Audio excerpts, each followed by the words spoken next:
Bonjour à tous, je suis Marine, la Community Manager de l'enseigne botanique. Je vous retrouve aujourd'hui en direct du magasin de Cessin pour vous parler des semis. Donc on est en live avec notre expert Pascal que je vais vous présenter tout de suite. Aujourd'hui on est en direct du magasin de Cessin parce que ce magasin qui est dans la région de Grenoble, il a été entièrement agrandi et remodelé. Donc je vous ferai une petite visite tout à l'heure sur Instagram. Aujourd'hui on est dans l'espace qui s'appelle l'atelier des projets. Cet atelier c'est un peu nouveau, c'est un endroit qui est spécialement dédié à vous, nos clients, pour vous aider à concevoir votre projet jardin. Donc vous aurez accès à tout le savoir-faire de nos conseillers, mais aussi à des ordinateurs pour concevoir votre jardin sur notre outil jardin en 3D. Vous aurez aussi accès à des ateliers organisés par les équipes sur plusieurs thématiques, autant de la déco que du jardin, tout au long de l'année. Donc là, nous, on va s'attaquer au sujet qui nous intéresse aujourd'hui, qui sont les semis, et je vais vous présenter Pascal, notre expert. Bonjour Pascal, je te Bonjour. laisse te présenter en quelques mots à nos fans de communauté. Alors Pascal, je suis un passionné de jardin. Ça fait 25 ans que je travaille pour l'enseigne botanique. Et puis vraiment, j'adore expliquer les choses pour les rendre simples. Alors Pascal, ça se trouve, vous avez peut-être déjà vu son visage, parce qu'en tant qu'expert jardin, il apparaît souvent dans une émission qu'on aime bien, qui s'appelle Samedi à tout prix sur France 5, pour aussi vous donner des conseils jardin. Donc là, alors, aujourd'hui, tu vas nous apprendre à faire nos propres semis. Oui, alors tout à fait. Là ici, nous sommes début avril, et c'est vraiment le grand moment pour faire ces semis de fleurs ou de semis de plants potagers. D'accord, ok. Et donc là, tu vois que tu as une mini-serre devant toi, parce qu'il y a plusieurs techniques pour faire les semis, c'est ça? Oui, aujourd'hui on va expliquer le semis vraiment dans des mini-serres, et après un semis dans des petits pots, des petits godets. Okay. Et en gros, la mini-serre, le godet, c'est quoi la différence entre ces deux techniques? En fait, les mini-serres, on va semer toutes les graines qui sont fines, comme par exemple les graines de tomates ou les graines de basilic. Et puis dans les petits pots, on va semer des graines qui sont plus grosses, comme des graines de courgettes ou des graines de haricots. D'accord, ok. Alors vas-y, explique-nous comment on s'y prend. Alors ce qui est important, c'est effectivement de prendre une mini-serre. Donc là, c'est un bac plastique tout simplement avec un couvercle. D'accord. Il y a une petite aération, tu peux nous montrer un petit peu? Oui, voilà. En fait, le couvercle va permettre d'avoir un microclimat à l'intérieur, en humidité et en chaleur.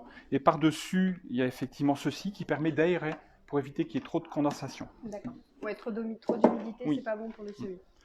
Alors la petite terrine, la petite serre, il ne faut pas la percer parce qu'on peut la poser à l'intérieur sur une table, à la lumière.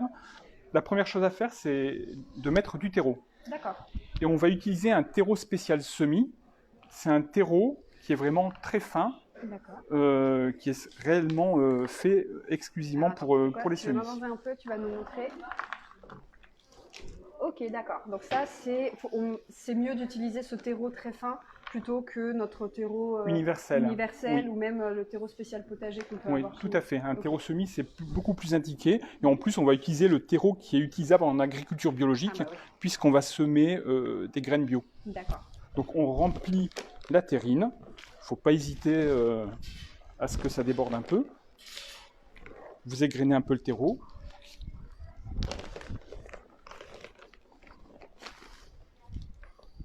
Voilà. Donc on en met à ras-bord, c'est ça? Alors on en met à ras-bord. Et puis après, ce qui est important, il faut que ça soit relativement plat. Il y a une petite astuce. J'ai coupé une petite réglette. D'accord. En fait, l'excédent part sur le côté. On va tasser un peu légèrement. Tasser un petit peu. Légèrement, hein. Oui, pas légèrement. Trop. Ensuite, on va prendre les semences, les graines. Tu peux nous les montrer? Qu'est-ce que tu as choisi là ici, j'ai choisi une tomate allongée, tout simplement. Ondine cornue. Voilà, si vous voulez voir. C'est une variété ancienne. Ah, une variété ancienne. C'est quoi les variétés anciennes? Ce sont des variétés traditionnelles. Ce sont des variétés qui sont vraiment utilisées parce qu'elles ont plus de goût, elles sont plus faciles à cultiver. D'accord, ok. Ouais, pour changer un peu de la tradition de tomate grappe. Alors vous voyez, là, les graines sont vraiment très fines. Hein. Vas-y, je vais me rapprocher. Ouais, ok, je vois. Voilà, c'est de la graine fine. Donc, tout simplement, on saupoudre comme si c'était du sel ou du sucre. Voilà, on va faire 2 lignes. Ah, on me pose une question. Oui. Juste quelqu'un qui a dû remarquer la petite bouteille qui se trouvait à côté, qui nous demande des idées pour réutiliser les déchets recyclables pour faire office de serre. Donc là, je vais présenter ce qu'on avait prévu un peu plus en fin de live. Mais vous voyez, juste là, vous avez une bouteille en plastique, donc qui n'est pas l'objet le plus sexy du monde, mais qui est parfaite justement pour faire office de mini-serre. Donc en fait, il vous suffit, donne-la moi, je vais la montrer. En fait, il vous suffit de la couper en deux. Vous voyez, couper en deux à peu près aux 2/3 et de faire exactement en fait ce que Pascal va vous montrer, les mêmes gestes, remplir de terreau de bouturage et de faire vos semis à l'intérieur. Vous remettrez le haut de la bouteille dessus et vous aurez une mini-serre en mode récup et zéro déchet. Vas-y, excuse-moi. Alors, on a réparti nos semences, les graines, en 2 petites lignes. D'accord. Et on va tapoter légèrement pour les enterrer, mais très très légèrement. Ok. Enterrer sur peut-être 1 ou 2 mm de terreau. Donc en gros, tu as mis un peu t'as saupoudré les graines, on va dire. J'ai vraiment saupoudré comme du sucre ou du sel. Oui. Okay. On recouvre vraiment très légèrement. On tapote, hein, il ne faut pas appuyer trop fort. Okay. Là, la terrine est prête. Et une chose très importante, l'arrosage. Parce qu'en fait, quand ça va commencer à germer, en fait, ça va avoir besoin d'eau. Donc on arrose, on met sur une terrine comme ça à peu près un demi-litre, c'est suffisant. Okay. Oui. Et puis on n'y pense pas toujours, mais lorsqu'on fait plusieurs mini-serres, après on oublie quelquefois ce que c'est, notamment la variété. Effectivement. Donc là, il faut mettre la petite étiquette, donc la tomate, et marquer le nom de la variété. Voilà, oui, parce qu'effectivement, une fois que les plants auront un peu poussé, quand même difficile de reconnaître un plant de tomate d'un autre. Okay. Ensuite, on place effectivement donc, le couvercle, on met l'aération, et puis on va placer ça donc, dans un premier temps à l'intérieur, donc à la lumière, éviter le plein soleil. Et les jeunes plants vont germer à peu près en 10 jours. 10 jours, ok. Oui. Et donc les conditions optimales, c'est quand même de la chaleur? Alors c'est mieux à l'intérieur, une température de 20 degrés. D'accord. Donc après, au mois de mai, on peut les endurcir en les mettant à l'extérieur. Ok. Et à partir de quel moment on sait qu'on peut les repiquer, c'est ça? Alors il va falloir les repiquer après dans des petits godets ou des pots, des pots terre cuite ou des pots en fibre de bois. En fait, on repique quand la plante va avoir une hauteur à peu près de 3 ou 4 cm. D'accord, ok. Et ensuite, on peut les replanter dans notre potager, en pleine terre? Après, on laisse pousser, puis on repique effectivement vers la mi-mai, une fois que le gel est écarté. Les fameux seins de glace. Oui, tout à fait. Ok. Eh bien, merci. Alors du coup, maintenant, on va passer à la deuxième technique de semis. La deuxième technique, c'est vraiment la semis en godet, en pot. Donc on utilise... J'ai une petite question. Stéphane qui nous demande, qui nous dit que lui, il privilégie l'arrosage par capillarité. Oui. Tu peux nous expliquer? En fait, on peut arroser par-dessous. D'accord. C'est-à-dire que l'eau va remonter par le fond de la terrine, mais c'est vrai que si on le met à l'intérieur, la terrine, il vaut mieux pas la percer. Parce que sinon, si on la met sur le sol, l'eau va passer à travers. Mais effectivement, l'arrosage par capillarité est toujours mieux. Donc ça veut dire une terrine percée qu'on trempe dans l'eau, c'est ça? Oui, la terrine est percée, mais il faudrait lui trouver une soucoupe, en fait, tout simplement. Donc mieux à privilégier quand on fait nos semis plutôt à l'extérieur. La capillarité, c'est très bien, par exemple, pour les pots. D'accord. Et donc maintenant, la technique de semis en godet. Alors, les semis en godet, là, ce sont toutes les graines, les grosses graines, et généralement les graines qui ne vont pas supporter d'être repiquées parce que les racines sont fragiles. Donc, j'ai encore une question. On nous demande, est-ce que c'est un plant repiqué par godet? En gros, est-ce que tu mets, j'imagine, une fois que les graines ont poussé, est-ce que tu mets une pousse par godet? Lorsqu'on va repiquer, on met une pousse par godet. D'accord. Par contre, lorsqu'on va semer des grosses graines comme les courgettes ou l'haricot, on peut en mettre 2 ou 3. D'accord, ok.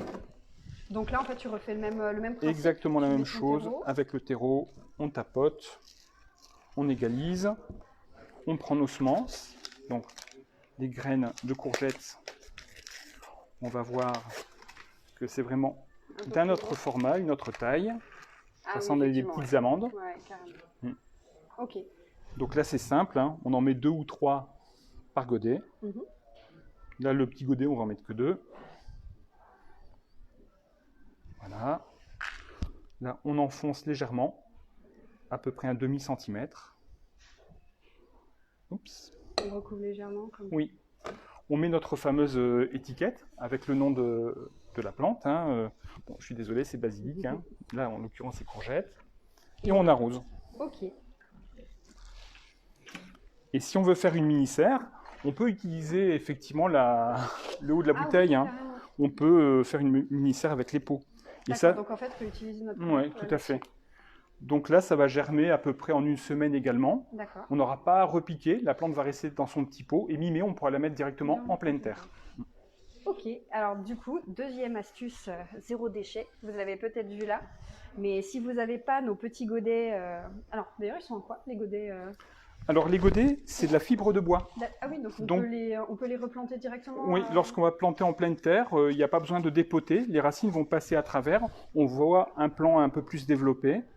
Ça devient mou avec l'arrosage. Ça permet de ne pas avoir de déchets. D'accord, ok.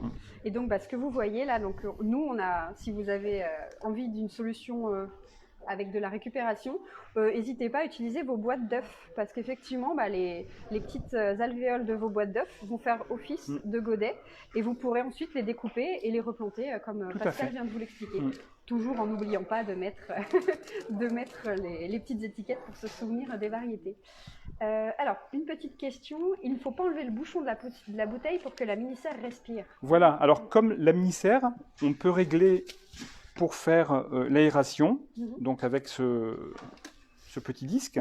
Effectivement, la bouteille, c'est bien, c'est pratique. C'est qu'on peut ouvrir à moitié ou enlever complètement. Alors après, éventuellement, on peut aussi faire percer des petits trous au sommet de la bouteille. Oui, tout à fait. Mais effectivement, la petite serre de récup, c'est pas mal. Parfait. Okay. Et oui, il y a une personne qui nous dit on peut même repiquer dans une coquille d'œuf. Alors, oui. Effectivement, vous pouvez réutiliser les coquilles d'œufs. Les coquilles d'œufs à manipuler, c'est un peu plus fragile, mais c'est aussi à utiliser et ce sera biodégradable aussi. Oui, les gobelets en carton, c'est bien aussi. Les gobelets en carton. En gros, tout ce qui est en fibre naturelle. Oui, tout à fait. Ok, super. Merci pour ces techniques. Alors moi, il y a une question quand même qui me vient. C'est, on est au mois d'avril. J'imagine, est-ce qu'on sème toutes les graines au même moment? Est-ce qu'il y a une saisonnalité aussi pour les semis? Alors le mois de mars et le mois d'avril, c'est vraiment le mieux, aussi bien pour les plants potagers que pour les fleurs. Okay. Une graine de poivron ou une graine d'aubergine, il faut un peu plus de temps. Donc il faut les semer mi-février. Ok, donc il y a vraiment un calendrier quand même de semis à suivre. Oui, après, si on veut essayer vraiment des choses simples, il y a vraiment le basilic, c'est très simple, la courgette, c'est très simple, ainsi que la tomate. Ok, donc les plus faciles à réussir, c'est ces trois-là. Tout à fait. Et aujourd'hui, là, on est en avril, qu'est-ce qu'il faut semer si on veut s'y mettre aujourd'hui? Alors, toutes les variétés de tomates, aubergines, poivrons, le basilic, le persil. Et après, toutes les fleurs de jardin, comme les œillets d'Inde, les pétunias, les sauges. D'accord, ok. Et l'avantage de faire un semis, quand même, c'est que dans un sachet comme ça, il y a à peu près 300 graines. Donc, ça permet d'avoir beaucoup de plants, donc de réaliser un jardin moindre coût, et puis aussi d'échanger des variétés entre amis ou passionnés de jardin. D'accord. Alors, une petite question. La fréquence d'arrosage. Une personne Élise, qui nous dit qu'elle a déjà noyé ses jeunes pousses. Est-ce que tu as une recommandation là-dessus? Oui, en fait, l'arrosage, il vaut mieux arroser lorsque la surface de la terre commence à sécher. D'accord. Oui. Donc, bien attendre que la terre en surface soit Trop d'eau, c'est pire que pas assez d'eau. C'est ça. Je pense que ça, c'est un conseil valable pour toutes les plantes en général. Ok, écoute, merci beaucoup pour toutes ces informations. Je vous remercie tous de nous avoir suivis pour ce live et puis je vous donne rendez-vous dans les semaines qui viennent pour d'autres lives, notamment la semaine prochaine, si vous voulez tout savoir sur la biodiversité, les hôtels à insectes et comment avoir un jardin vivant. Et je vous retrouve la semaine prochaine en direct encore du magasin de Cessin. Merci beaucoup Pascal et puis on vous dit à très bientôt. Au revoir.